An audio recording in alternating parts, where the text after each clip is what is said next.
So Worth, did you want to? Yeah, sure. Good. Well, welcome everybody. And I'll, why don't we begin with a prayer and then I'll introduce Karen. So God, we're thankful. We're thankful to be together. It was wonderful to worship together in person, and we trust your work is continuing and your spirit is moving in our lives and in our church. And we know the world is a hurting, sorry place and needs your presence, God, and needs our faithfulness to address all these issues in the world here and around.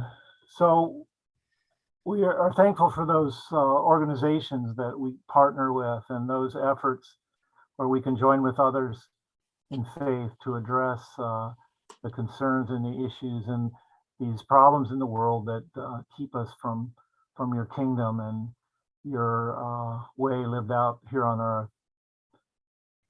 So we just pray these prayers and offer ourselves in the name of Jesus, who is the Prince of Peace. Amen. Amen. Well, yeah, it's good to be here, and we can do things in person and we can do things on Zoom and have the best of both worlds, right? And so anyway, our church, I think it's been maybe 3 years ago now, made this commitment to become a Just Peace church. And I think we probably were already a Just Peace church, but it was a process to kind of be more intentional and thoughtful about this part of our faith and the gospel of bringing about justice and living out peace in our lives.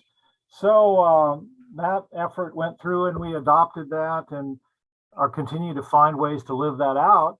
And it was just about a year ago that well, more than that, but we became aware and began to be involved with a group called Faith in Indiana, which is an interdenominational, interfaith effort to bring and speak to justice in our local community.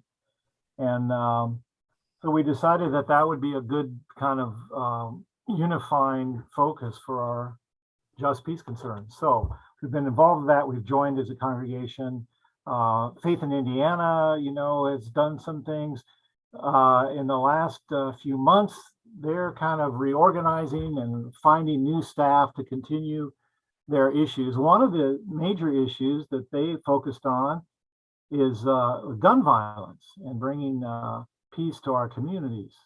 So while Faith in Indiana is bringing on staff and kind of organizing to further that issue, there's been a bit of a lull, and Karen Walker's been one of our Just Peace team and a part of this Faith in Indiana effort. And she's become aware and been involved and educated herself and become an advocate on this gun violence issue, and is kind of up to speed and has doing some education in other faith communities and around the wider community. So Karen can tell us more about this organization at St. Luke's that's trying to organize faith communities to specifically address gun violence. So we're glad that Karen was willing to share all this kind of new information and knowledge and that she's been gaining and share it with us. So thank you. Well, thank you for that, Worth. I appreciate it. I'm going to be sharing a PowerPoint presentation, and I will not be able to see everybody on the screen. So feel free to just barge in if you have a question. I've got a lot of information to share because I know this group likes a lot of data and a lot of information about things. So I'm going to go through a fairly heavy presentation for a while, and then we'll have time at the end for questions or comments. But I will go ahead and get started. I might also have to tell me if there is something in the chat. So if somebody can watch that and make sure if there's questions that come up in the chat, but don't hesitate to. Yeah. Um, And Karen, I don't know if this is a part of it, but I mean, can you share this group that you're involved with and how you got involved and who you're working with? And what a great lead in, Worth. yeah. Thank you so much. Thank you so much. So can everybody see my slide okay? Is the size okay? Oh, there you got it. Curve. Curve. We have finally got ourselves a name. Oh my goodness. It's wonderful. We've been talking about this for a while. So like Worth said, street gun violence is something that Faith in Indiana has been working on for a long time. I joined along with Church Women United, I joined into the St. Luke's Intercongregational Social Justice Group. I know Nancy attends that, and some others have attended that as well. And a group of us got together about a year and a half ago now saying, okay, this is bad. This is just horrific. The street gun violence, this homicide rate. Is there anything that can be done about this? Because we're all sitting there going, what can we possibly do? And so along with Faith in Indiana, and we read some books and met with a whole lot of people across the city and even in from other cities. And we've gotten really excited about what we have found. And we feel like there is a niche here and a way for us to help propel this forward to do good work. So I'm representing that team today. It's called CURVE, Congregations United to Reduce Violence. And I'll talk more about that towards the end of the group. We do have a Facebook page now. You have to search for CURVE Indy without the E. Otherwise, you get something about diets and exercise and stuff like that. So, but the link was in the emails that went out, and I'll be happy to send that out again. So we are ready to get started. First of all, let me take a sobering moment to keep in mind the tragedy that it is so easy to get lost in the data and get overwhelmed about the subject in general that it's easy for me to just stop thinking about the individuals. But man, behind every shooting, there's real people here. There are families, there are neighborhoods, there are communities. There is so much pain that is happening around this. I've heard that 40% of the population is connected in some way with gun violence. I mean, think how many people that is. My heart and my prayers go out to all of you, all of us who have suffered with this. There are churches that keep that high profile out there. Mary Boggs at St. Albans, they put out a cross for each victim. St. Luke's has orange ribbons and they do prayer partners for the victims. It's just mind-boggling when you start seeing the numbers. And when you get past the numbers to the individuals. This website is I'm just going to show a screenshot from it, but there's this group of volunteers across the country that take each homicide and find out more about the victim and put it out on this website. It's not, I can't vouch for its total accuracy, but they update it every week with information. You can click on each picture and find out more about that person and their family and their likes and what their plans were and who they were. And unfortunately, this list just goes on and on and on. So if you want to see something that does help personalize it, this is a good reference to go to. And then even beyond that, there is a much broader impact, which I'm sure you're all aware of, as those, let's see, can somebody else let in people? I think I have to get out of sharing to do it. Thank you, somebody did. Okay, great. As the number of shootings increase, fear increases. And you cannot live productively when your life is in fear.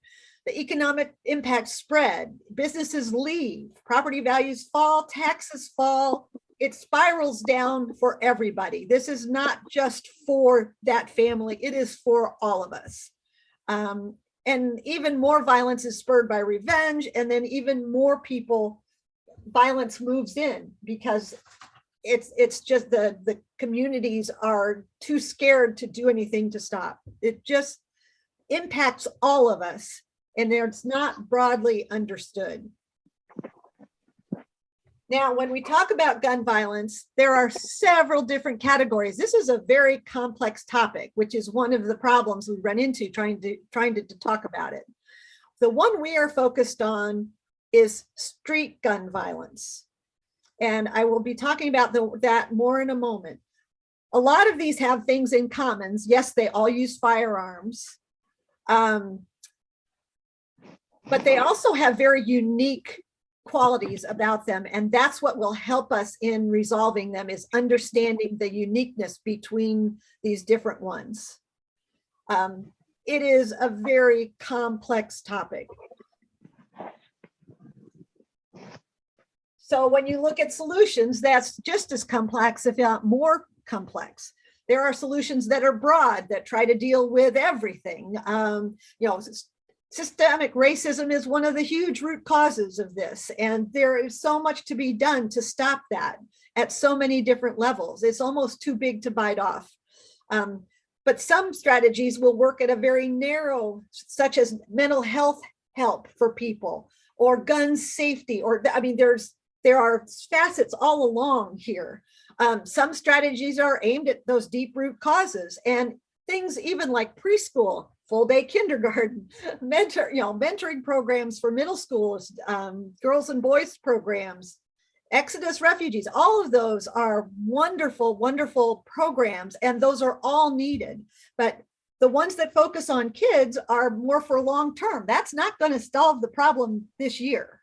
That will help us if we keep battling the underneath culture and power dynamics. We will work it slowly over time, but we have to do something that will help stop this now, because it is just out of control. So why are we focusing on street gun violence? The number of street homicides is just horrific. We are deeply saddened by that. And we also believe, and this is our group in Curve, that all people have a right to be able to live safely in their homes. If you don't have that security, if you don't have that safety, nothing else matters. If you cannot feel secure in your home and your neighborhood. And one of the big things we find is that there is not an already existing constituency for the people and neighborhoods that are at high risk. They don't have a strong voice in power.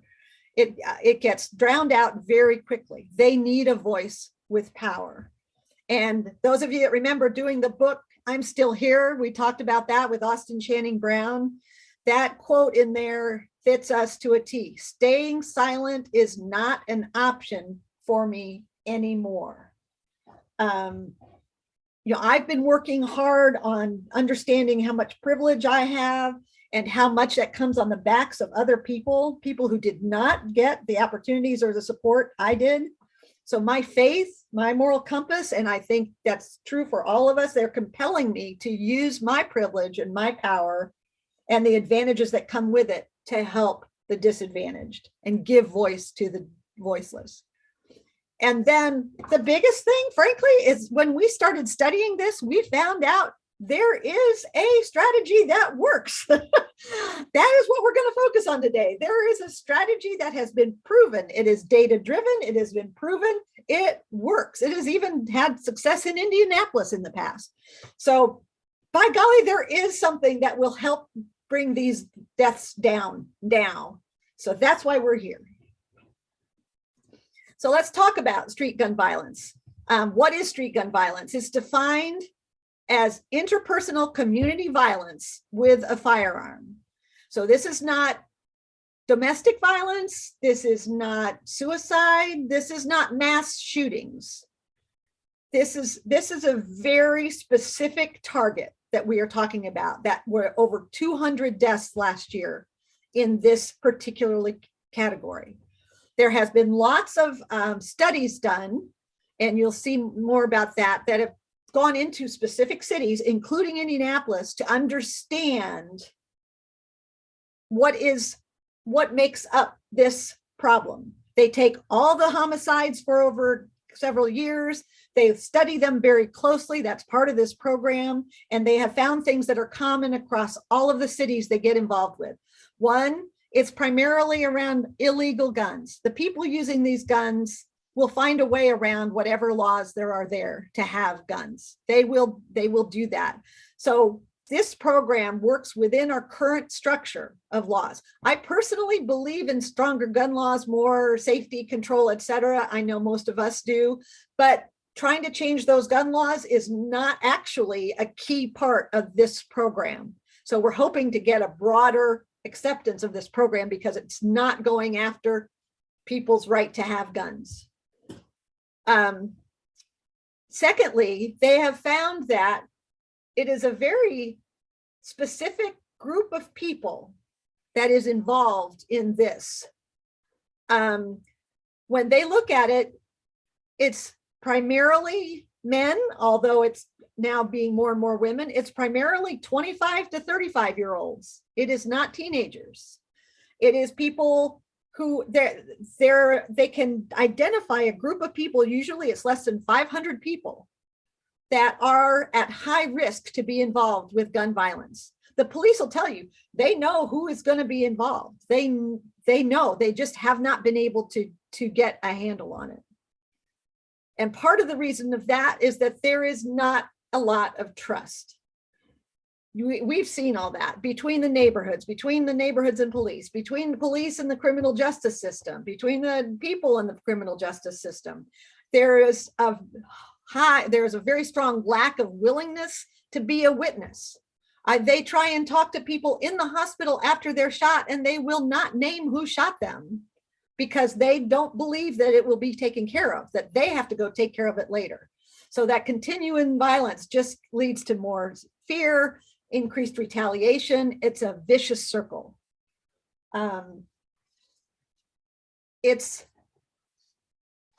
We know their root causes are very, very deep here, but we do need the solution that will work now as part of that. We need to work on the root causes, but there is something we can do now. It is solvable. This has worked. I'm going to show you a video here in a minute of David Mohammed. David Mohammed is a consultant who has worked closely with many cities. In fact, he now runs the National Institute for Criminal Justice Reform. This program started as Ceasefire 30 plus years ago, and it's been called several different things.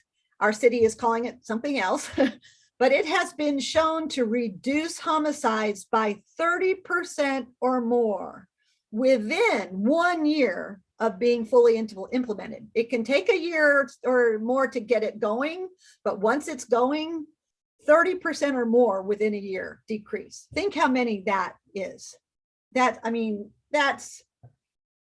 Why are we not doing it right now? So let's do it.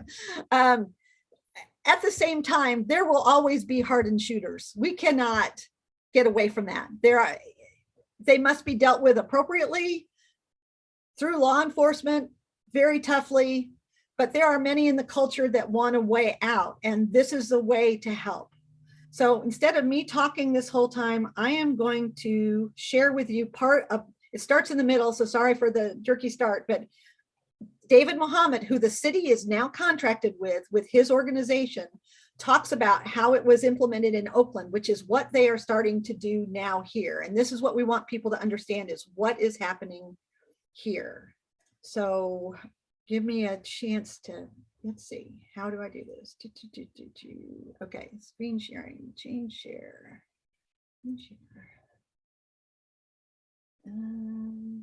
Oops. Hold on. Oh, that's Hold on. Just a second. Okay, if you turn off your video, it might show administer the better. justice system, as Oh, well as hold on. helping cities. I had it in the right place and then it disappeared on me. Pillars Oh, hold of on. the strategy. Wait a second. One, Wait a second. data-driven identification of the people Hold on who a are at the second. very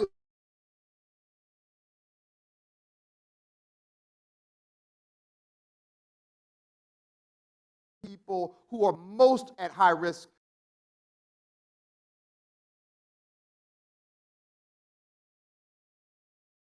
Strategy. One, data-driven identification of the people who are at the very highest risk of being involved in gun violence. And we have the data, every city does, but we have the data to be able to pinpoint the people who are most at high risk of being involved in gun violence. Two, direct communication health model where you're informing people you have the risk factor, be a victim or perpetrator of gun violence. Not scared straight, direct and respectful communication to those individuals. Third, offer serious and intense services, supports, and opportunities to provide to those individuals to give them a real opportunity out of that risk level of gun violence. And fourth, focus enforcement, so that law enforcement isn't arresting any and everyone for every little infraction, but to be very focused on the gun violence, which should have a net effect of reduced arrests and reduced gun violence.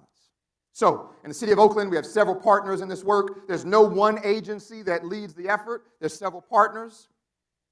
So I'm going to quickly go through those four pillars. One, data-driven identification. So we did a deep study in the city of Oakland of every single homicide for 2 years to see what were the risk factors of the people involved. 60 to 70% of everyone involved, either as victim or perpetrator, had nearly the exact same risk factors. And the big headline to come out of that study was the average age of a homicide suspect was 28 years old. Had you asked citizens, if you'd asked residents in the city, you would have told you a teenager.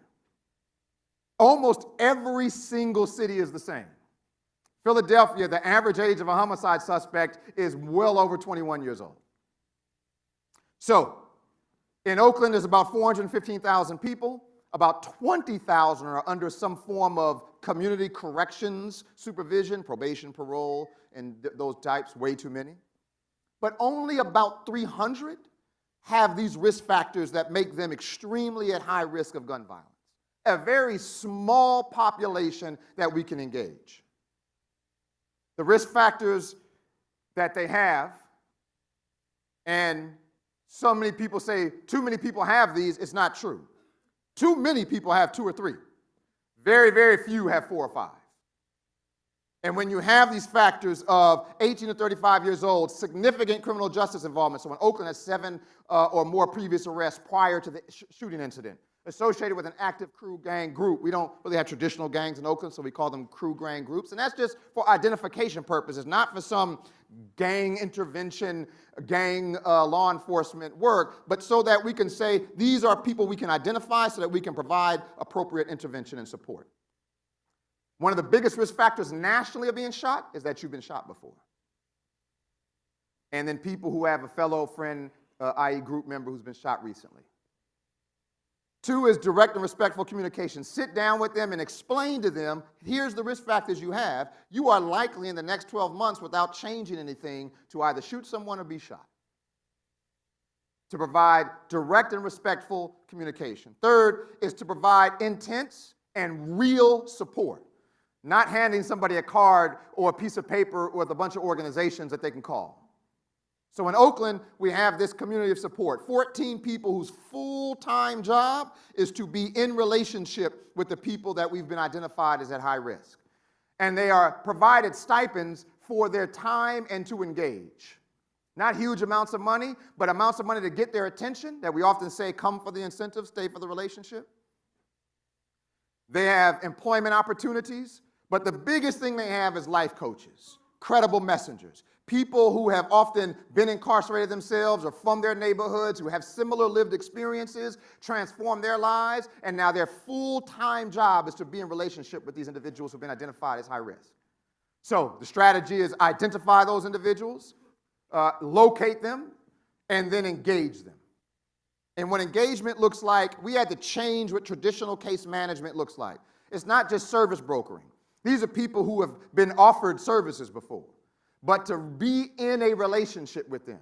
We want you to know them, that we want them to trust you, and so that you can use your influence to help them make better decisions. And that's the mentality shift. And then provide what service supports and opportunities they might need. Housing, employment, education, if there's specialized needs of mental health or drug treatment. All of those must be available to this population. And then focus enforcement. To really, and in Oakland, we've really moved. So Oakland used to arrest about 33,000 people every year. Last year they arrested, I think, 9,000 people. A massive reduction in arrests with using a strategy for the past 7 years that has enforcement as a part of the strategy, but extremely focused, not arresting everybody for everything. And we have a working process. This is just a list of a bunch of meetings to make sure we stay on task. But this is the proof is in the pudding. We implemented at the end of 2012.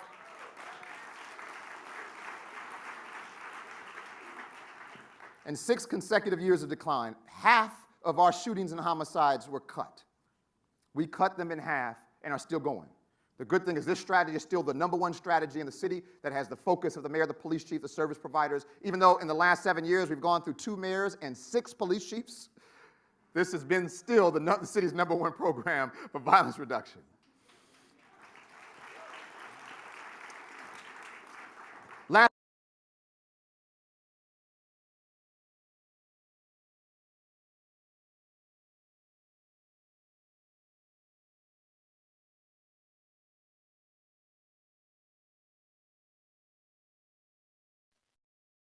Karen, you're on mute if you're talking.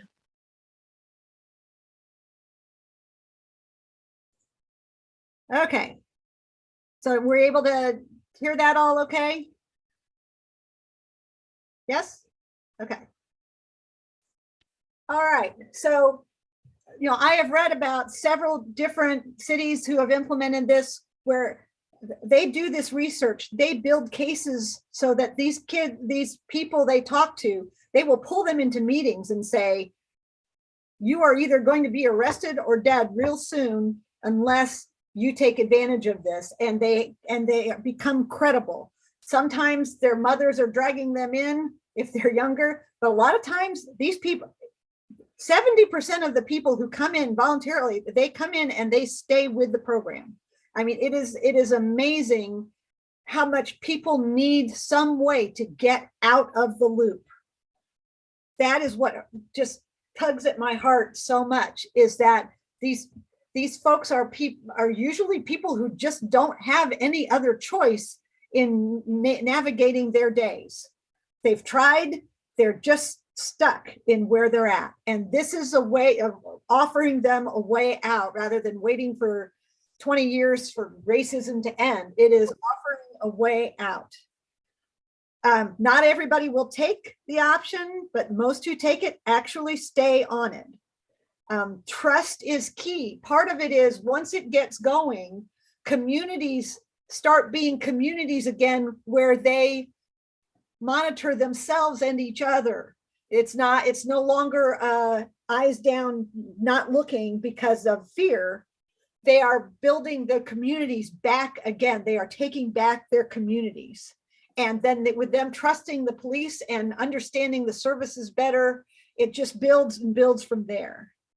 The life coaches, as he said, are critical because there's the red tape, there's all kinds of things. They need somebody they can count on. And this is not easy work to do. And then really this has to be balanced. It has to be a balance between prevention and punishment. Okay. It is not one or the other. If the people in this high risk group don't believe that the police will actually effectively put them away, if they don't stop, they're not going to be part of this. So there has to be very strong partnership, not only with local judicial system, but even federal, because a lot of times it's the federal charges that will get somebody put away for a longer period of time who has refused to change direction. So, yay, let's go. why can't we just keep going here? Well, first of all, there are the costs. This strategy requires outstanding people who are very dedicated and run risks all the time. That is not an easy role to fill. There have to be champions to make sure there is adequate staffing, funding, keeping all the agencies at the right level. It's highly integrated. So these services have to be willing to step up for these people very quickly and help blast through red tape, et cetera, for these folks. It is not cheap. It requires a significant commitment. It can get in, it's in the multi-millions of dollars.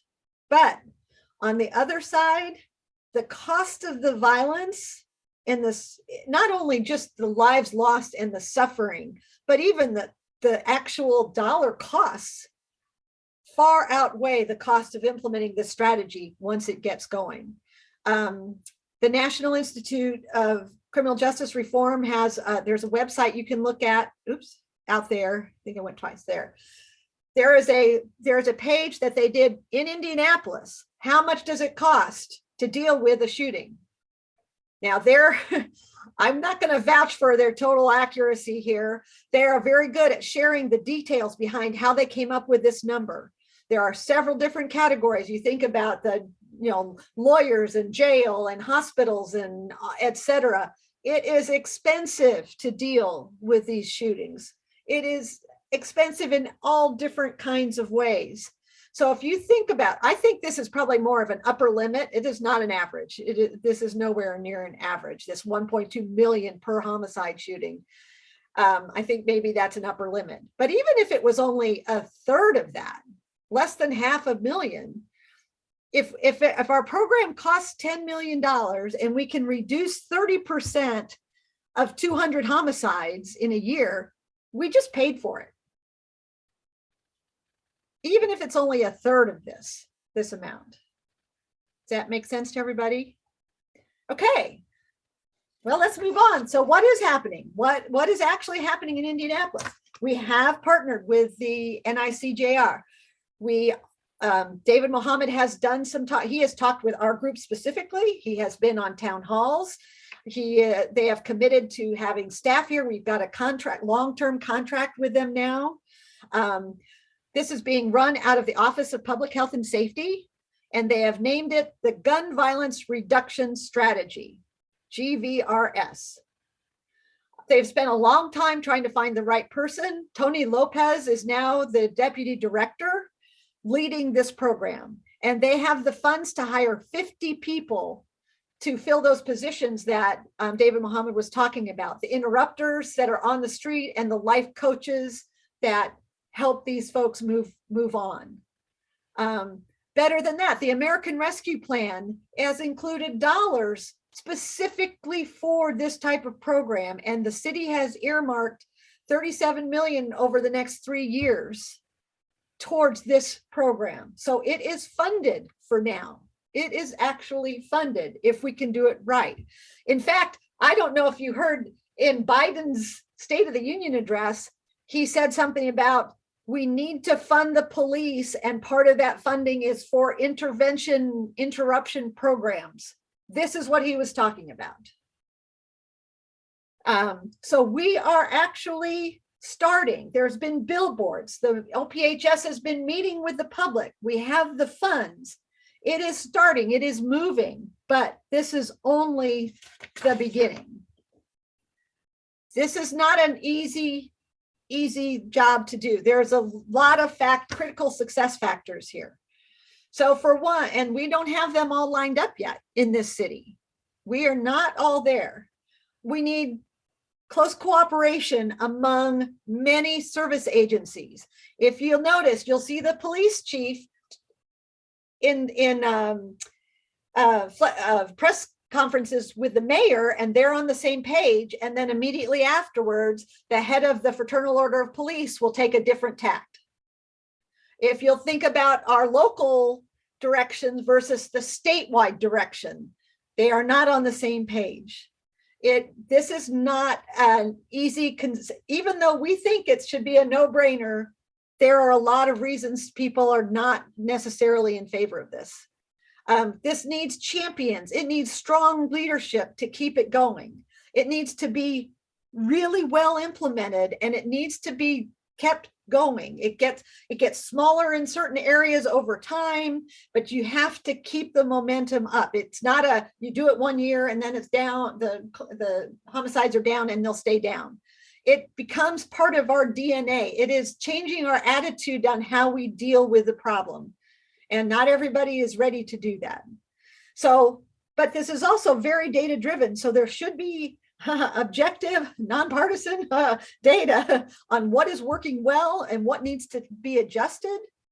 And frankly, we need to make sure that when these 3 years of funding are up, we still have funding in place going forward. This cannot just die after 3 years.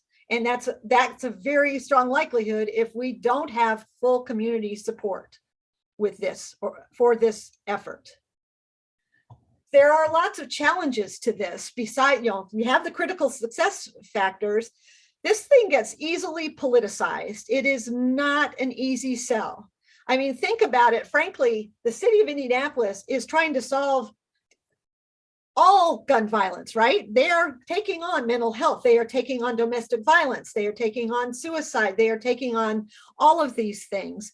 Those all take resources. There is a finite number of resources out there.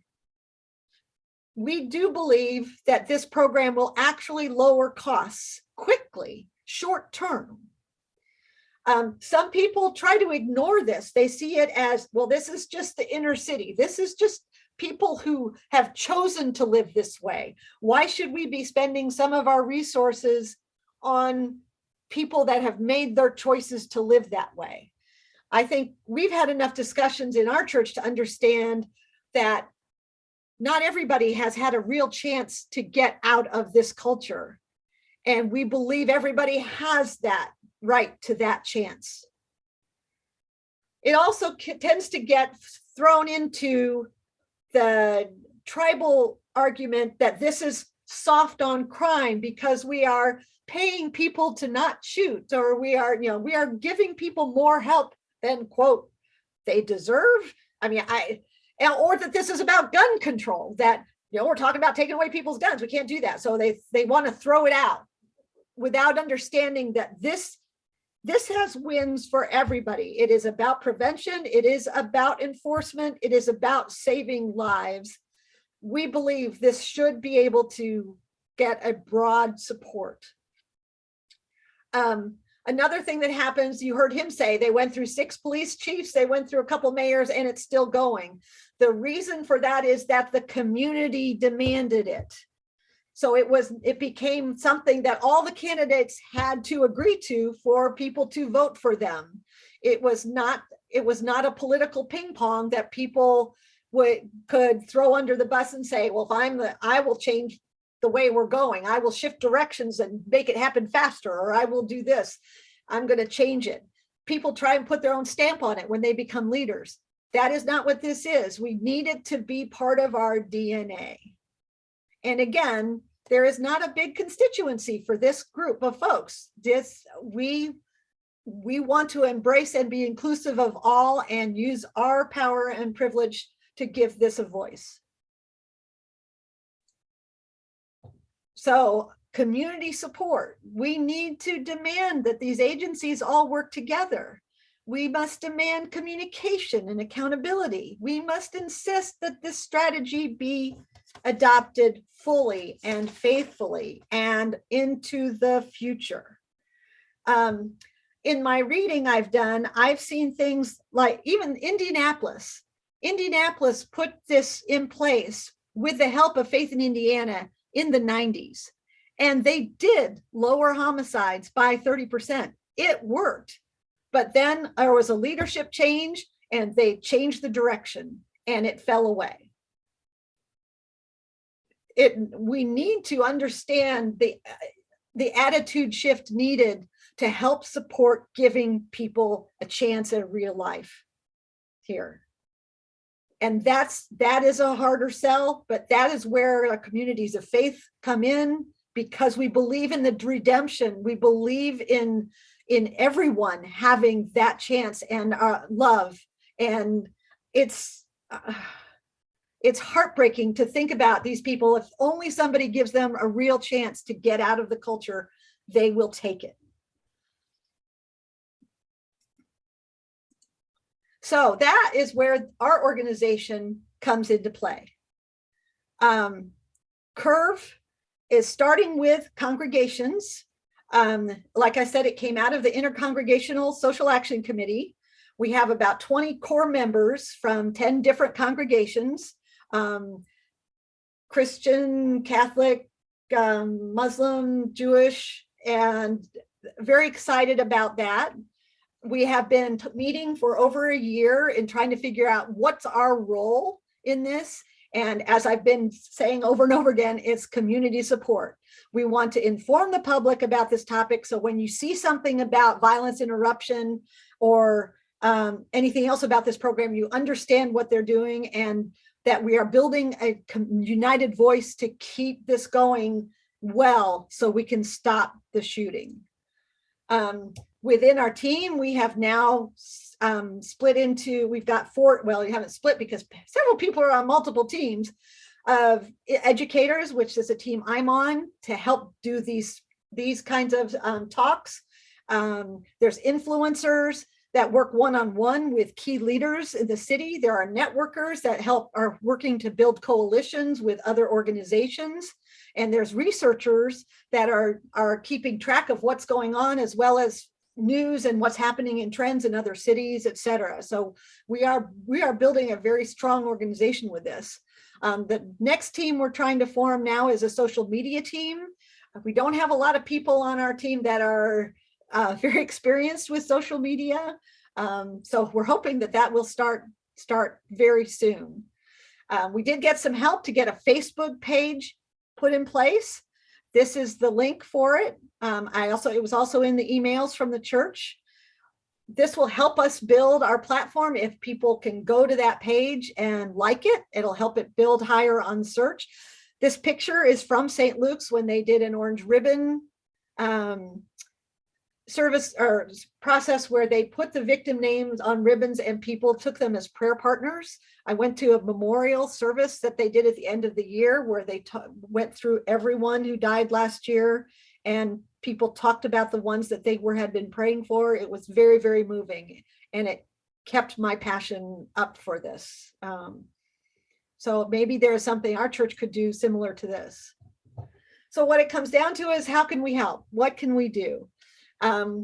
We are hoping to build up to where we will be sending out newsletters and inviting people to do actions. So let me know, put your name in the chat, let me know, contact me anytime. I'll be happy to get you connected with the group. You can do it through our Facebook page. If you're interested on one of those teams or helping us with social media, that would be great. We want to get this word out. We would love to be invited to neighborhood groups or other organizations. We've gone through Church Women United. We're going to the Indianapolis Council of Women. I've been to St. Luke's. We're going to St. Albans. There's other places that are inviting us in. We're hoping to build that momentum. And we will be letting people know when and what kind of things we need to talk to the city leaders about in order to keep this going. We also want to hear from you. We also want to hear your stories and what from everybody that's concerned about this subject. So last slide, we can stop the shooting. We'll never stop all of it, but we can reduce it so much by focusing on redemption for these folks. There is some forward momentum, but that success is partly dependent on the community being willing to invest in it. So we need to use our voice, our privilege, and our power to help those who have not got it. So thank you.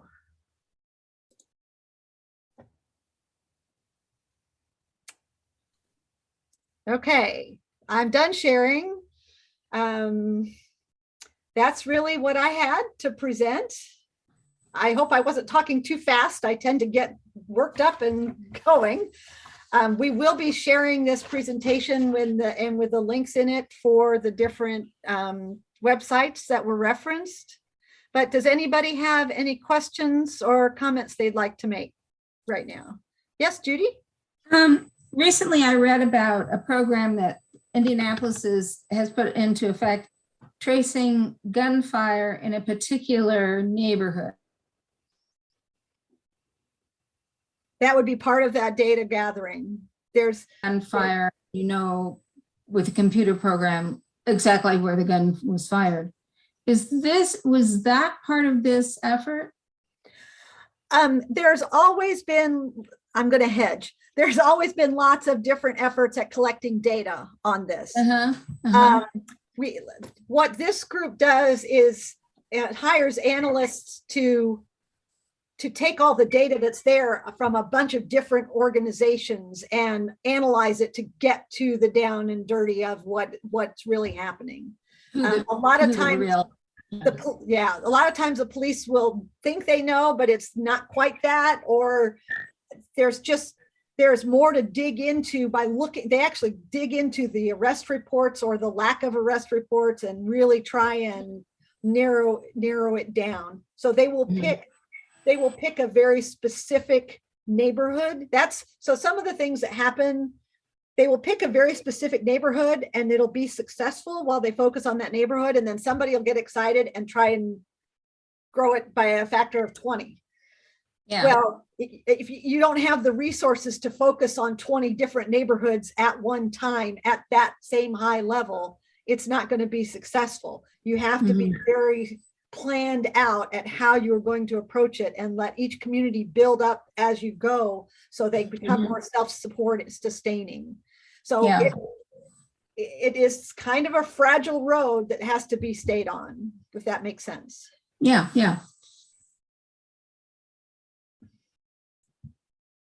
Any other questions? I know I threw a lot of stuff out there. Well, who wants to go first? Go ahead, Wendy. Oh, thank you, Karen. I'm so impressed with what's happening here. It just stuns me and goes to show the level of commitment and the community involvement that's needed. I was stunned by your comment that that we had a program like this in Indianapolis years ago, and I can see where people would say some cost cutting, whatever, going like, oh, well, everything's okay. We don't need this anymore. And not realizing that it was something that was, not realizing what the impact would be. I'm going to say it's actually been a number of years that I've noticed and been getting concerned about the shootings. I mean, I just remember every morning before church, having the morning news on, and the number of deaths that had occurred the night before.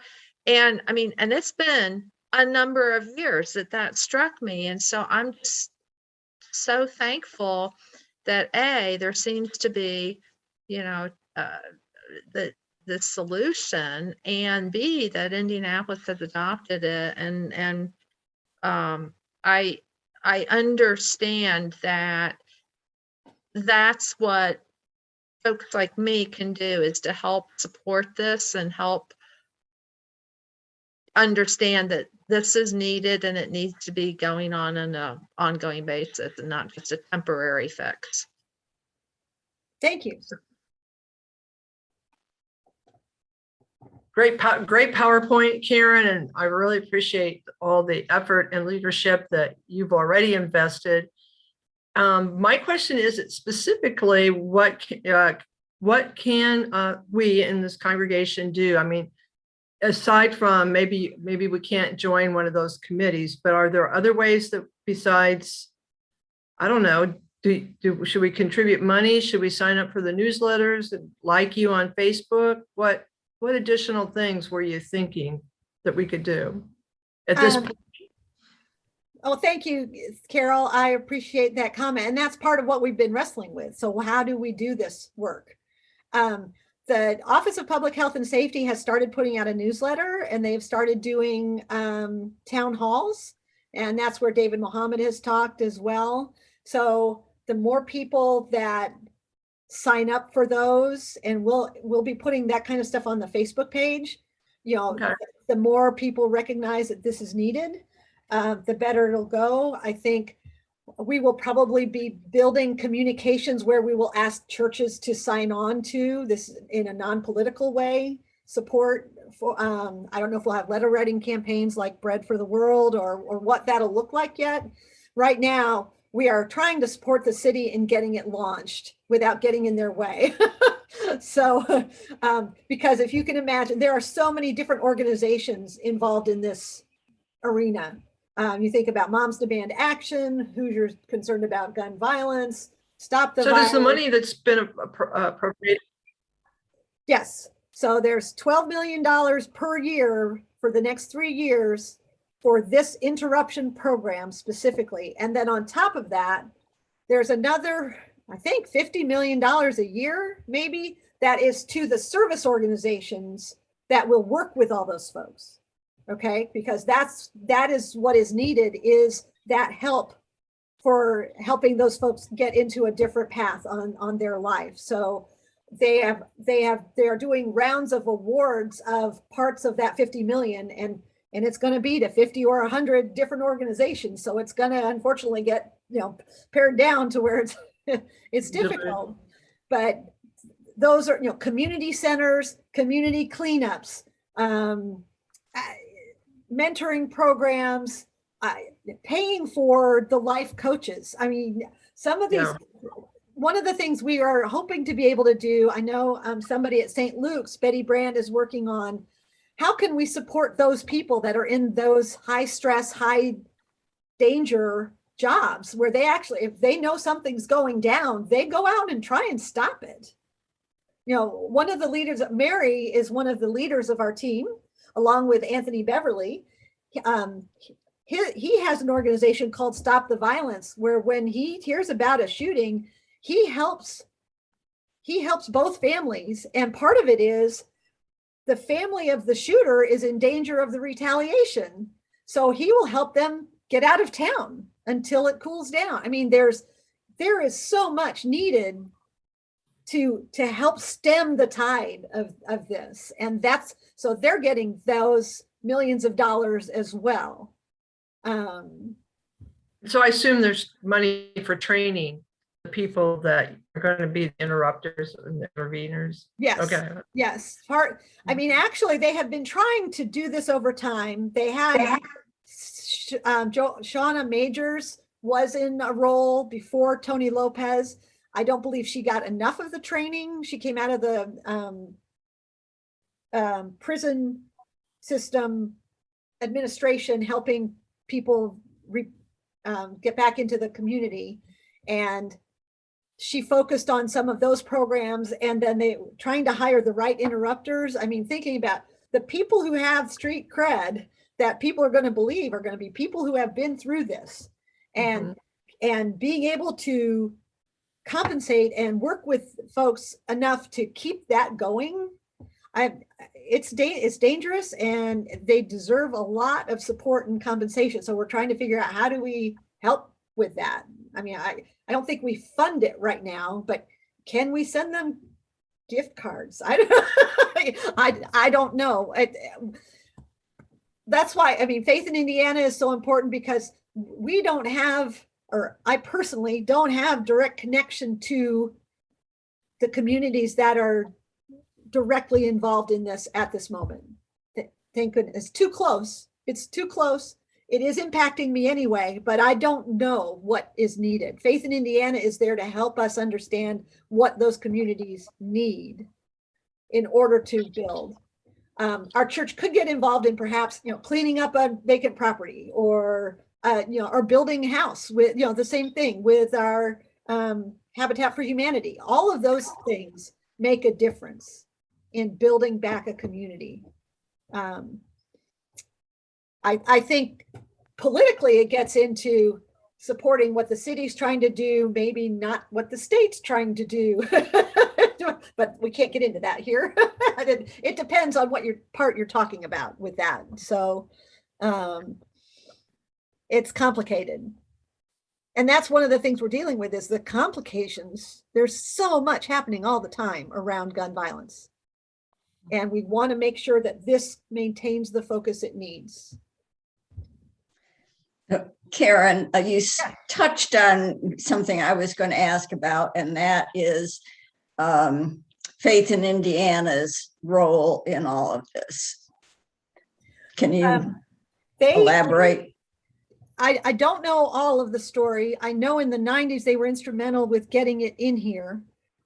They tried to keep it going, but I think some key leaders of the actual movement, of the actual program, left the city. I think that's part of our problem is we can't pay enough to keep good people. Part of that is also because now every city is wanting to do this. There are hundreds of cities who are trying to do this now. And so this is a very high need positions. And then that has been on there. That was actually one of the topics we talked to people about in our meetings last year with Faith in Indiana. Gun violence and this interruption program has been one of their priorities continuously over this time. The city just has not been able to keep it implemented. And it's only because, frankly, I think it's only because of this American Rescue Plan money that it's got a fair shot now. We would have a tougher road without that. One other thing I wanted to mention,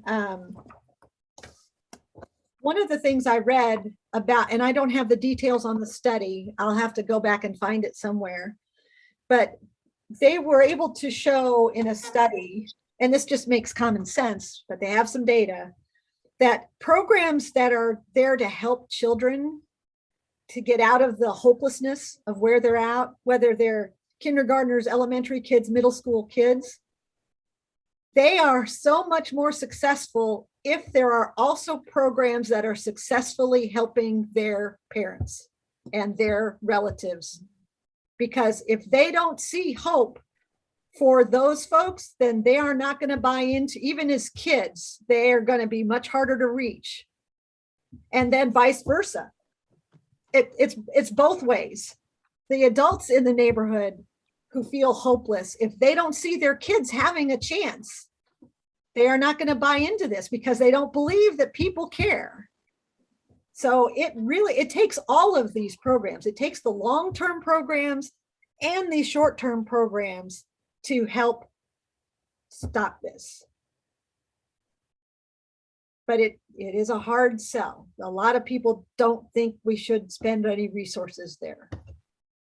So on that, so my company's involved with Crystal House because of the connection with Crystal DeHaan.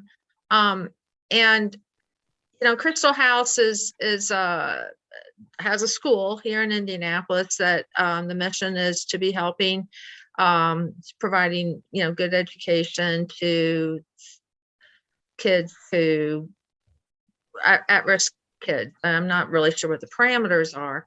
And I'm just wondering if there's a way, I don't know, in all honesty, how many adult programs if Crystal House does or not. And I'm just wondering if there's an opportunity there, potentially. Interesting. And program to check with. And Crystal DeHaan passed away a year or two ago. But I think Bart Peterson is the head of Crystal House. That's right. Okay, that's right. Yeah. And so I'm just wondering about that. I will definitely add that name into the hopper for the both the organization and Bart for our influencers and networkers to reach out to. I think part of it's going to count on getting our businesses to support it, and you would think people who want a strong Indianapolis would like this to work. So there's solving food deserts. I mean, all of transportation, all of these, the systemic racism, everything feeds into this. But having a program that can actually get results quickly has to be a part of that overall picture, we believe.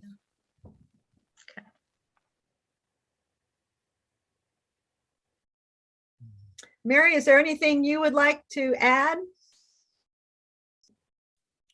No, I just am grateful that all these people are here today, and I know that they have a heart for this, and I know this is going to work, but it is going to take our support as a community, because the people doing this work they don't actually have the credibility to come out and say, do this, which is a terrible thing to say, but people are not at all confident that the government knows what it's doing. So that's why this is so important. And I know that any help you can give, I think getting a newsletter, hopefully sometime we'll be able to have a newsletter. We don't have any money. We are all volunteers, but I've worked in this world for like 30 years, and I know that even people that don't get paid can get a lot done. So we, and if we need money, we'll be asking for it, but that's not our big thing right now. Thankfully, for the rescue plan is certainly appropriately named for Indianapolis, because we had talked to the mayor and sent him a letter in April saying, please take this program on. And in August, he did, not because we asked him, I'm sure, just things fell in order, but it changed our whole perspective, because we thought what we were going to do was going out and telling people, tell the mayor to do this. Well, now we don't have to do that. But this is even harder, I think, because if we don't do our job, it's not going to happen after 3 years, I'm afraid, because you can see how we fund things in Indiana. Children, families don't seem to be top on the list. So, but I know as the church community, and Karen will tell you that I've used the word redemption so many times, but I said of all the people that believe in the value of every human being, it's us. And we have to convince the business community. I think we can do that. That's one thing about Indiana. Even though we can't get the state and the city sometimes to spend the money we think we ought to, we have so many people that give of themselves. And that's a wonderful thing that we have. That's not something we can put a dollar on, but just help us. And I loved Wendy's comment, just anything like that. You never know what little thing is going to spread. But thank you all again for being here. And I just hope, I'm going to do this for St. Philip's and St. Albans at the end of this month. So I'm hoping we have this great discussion at that time, because that'll be even better. Thank you again, Karen, for letting me show up. Certainly, absolutely. And can I ask another question? Are the inner city churches, do they know about this program, and are they involved? Do you know? Good question. That is where we want to go as well. We have some connection in, and we are working on that. Mary, I don't know if you have more with what Anthony is working on from a church perspective or not. I'm sorry, Carol, what was the question? Well, I was just wondering, there are people here, we're from First Congregational, and you've mentioned St. Albans and St. Philip's, I think, and we know St. Luke's is involved. How about the churches in the inner city? I'm assuming most of the I'll betray my assumptions and maybe biases. I'm assuming it's the inner city area where the amount of street violence is the highest. But I don't know, because I haven't seen any. Well, no, there is. But are those churches? We are working toward those congregations. It's a little bit different because I don't know if you noticed, but often there's a press conference and there's a bunch of Black ministers who are either talking about walking the street or doing something or having things in their church. And some of that money Karen talked about is not actually focused on this program. Will be going to those churches. And so we know the ministers care, but I think they need support on how they're going to make this happen. And it's not so much, unfortunately, people like to do their own program. And our cell as a city has to do this part for us. But you have to understand why this is important. But we will be contacting those churches, and Church Women United has a whole bunch of churches that we will be talking to too. So but it is, you know, it's just trying to learn what it is they need to hear to convince them. You know, we as myself as a white person with lots of privilege, you know, I just can't go over to the inner city church and say, this is going to help you. You know, they say, what do you know? And they're right. What do I know? So, but Anthony Beverly, the person, and actually he is 25 years, he's been on the street trying to pull young people out of this. And so he's the reason that I'm there. And I try to help keep him organized, but he knows everybody. And that's why we've met, what would you say, 50 people, Karen, that we've had one-on-one conversations with, that he knows that have been working on this problem. So it is a challenge, but Carol, we do intentionally want to go there. So thank you for bringing that up. And if anybody has any ideas about how we could do that, please share. I agree with you. It's not our task to go tell them what to do. It's our task to raise our voices, to support them and follow them. And yeah, but I'm just curious if they were involved. That's why Faith in Indiana's leadership on this is key for us to feel confident going forward with this. I think there are churches that are very involved in things like the 10-point coalition. And I mean, there are turf wars even in this space. So it's very frustrating. And we are not on the inside loop of all that at this point. And I think Anthony's trying to work behind the scenes to help build to where this is one we can all, you can do all of those programs, and this is one we all would support. And that's a delicate thing to do, I think. That makes sense. But we are absolutely trusting in Faith in Indiana's leadership of the voice of what the community needs. I'm hoping that there's an outreach to the churches in the Castleton area, because there's been a huge increase in violence there that has the community very distressed, and they really want to make a difference. So like Castleton United Methodist right there at I think it's 71st and Shadeland. I don't know whether that's the name of it, but that church there, and it's a Methodist church.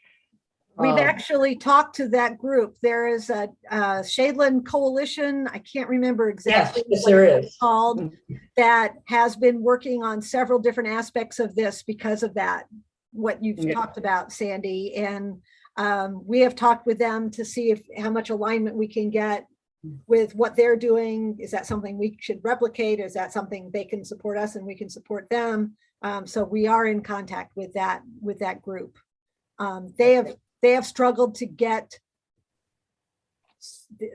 attention to that neighborhood because again, this is going to be very focused, and they're going to go where the highest risks are. And if they are still downtown, then they are not sending the same services out to Castleton. Then Castleton struggles with supporting this project. See, so it's tough. This is tough. It's difficult, and there we all have our prejudices. And I remember when the neighbor across from us left trash out for weeks, and we had rats. And you try to call and talk to people downtown and tell them you have rats, they think that you're crazy, and there is no such thing. We had to set our own traps and kill the rats. There was not many, but I mean, still, that's sometimes what happens. We focus, or we operate on our prejudices, on our biases, on what we think versus what is the real situation.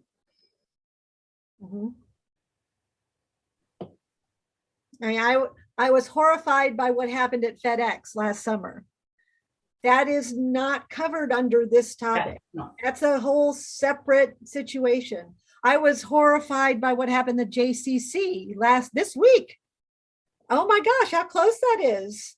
I'm not sure. I don't think that's covered because it's not in the highest concentrated area.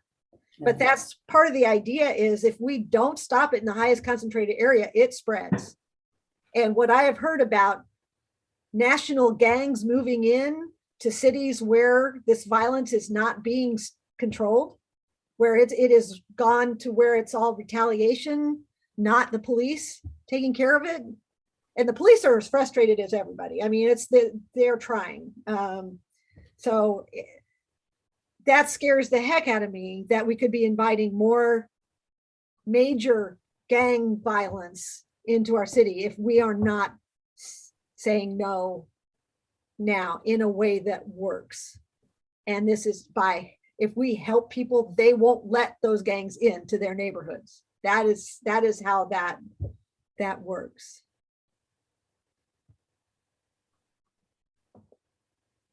It's 2:15, so I want to be cognizant of everybody's time. Any last statements or anything? This is Pastor Sarah. Thank you so much for this incredible work you're doing. And you have my spiritual support and support as a pastor and prayers and lots of appreciation. Thank you. Thank you so much, Pastor Sarah. That is amazing. Okay. Well, take this with you in your prayers. Worth, do you want to say anything? No, just thank you for bringing this to us, and keep us informed and involved how we as Just Peace and our congregation can show up for hearings or testimony or demonstrations or letter writing, what we need to do, because I think this seems like the answer, and it seems like a really worthwhile kind of practical way for us to be involved and address justice and peace. Thank you. I do want to emphasize that this is not a partisan effort at all. This is being dealt with within the laws we have. It is not waiting to change laws. It is not trying to legislate anything. So when we talk to people where it might be a challenge, we want to say, no, this is focused on what we've got now. So we're hoping we can build that coalition. Okay. All right. Thank you. Well, thank you very much. Please enjoy this sunshine. Oh, yeah. Take a deep breath, and one day at a time, keep making it better. All right. Thank you. Thank you, everybody. Bye-bye.